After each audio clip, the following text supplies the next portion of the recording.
ആദരണീയനായ സഭാധ്യക്ഷൻ, ബഹുമാനപ്പെട്ട മുഖ്യമന്ത്രി, പ്രസിദ്ധി അംഗങ്ങളെ, പ്രിയമുള്ള സഹോദരങ്ങളെ, ഞാൻ ലോകത്തിലെ ഏറ്റവും ചെറിയ രാജ്യമായ വത്തിക്കാനെ പ്രതിനിധീകരിച്ചുള്ള ഏക വൈദികനാണ്. സഭയിൽ നിന്ന് മറ്റൊരു സഭയിലേക്ക് കടന്നു വരുമ്പോൾ ഒരുപക്ഷെ എൻ്റെ പൗരോഹിത്യം എന്നത് ഒരു മതത്തിന്റെ അടിസ്ഥാനത്തിൽ മാത്രം ചാർത്തേണ്ട ഒന്നല്ലെന്നും അതിനും അപ്പുറത്തേക്ക് നടക്കുന്ന മാനവികതയുടെ വിശാലമായ മേച്ചിൽപ്പുറങ്ങളിലേക്ക് എത്തി നോക്കണമെന്നുമുള്ള അടങ്ങാത്ത ആഗ്രഹം കൊണ്ടാണ് ഞാൻ ഈ സമ്മേളനത്തിൽ പങ്കെടുക്കുവാൻ വന്നു ചേർന്നത്.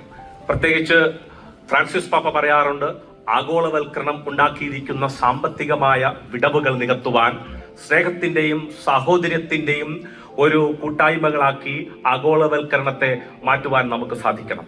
Every road goes to Rome എന്നാണല്ലോ മുദ്രാവാക്യം. എന്നാൽ ഞാൻ പറയും, every road goes to Kerala.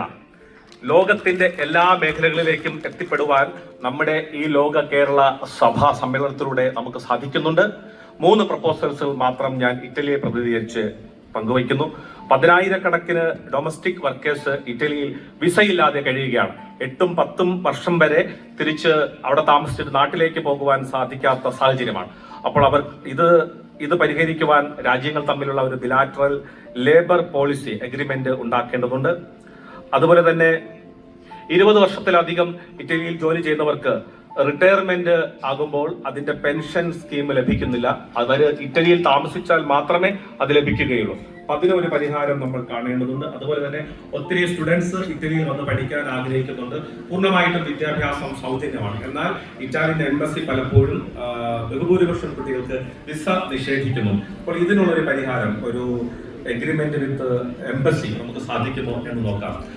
ഇറ്റലിയിൽ ഇറ്റാലിയൻ ഭാഷയിൽ വിജയാശംസയ്ക്ക് പറയുന്നത് ബോക്ക അൽ ലൂപ്പോ എന്നാണ്.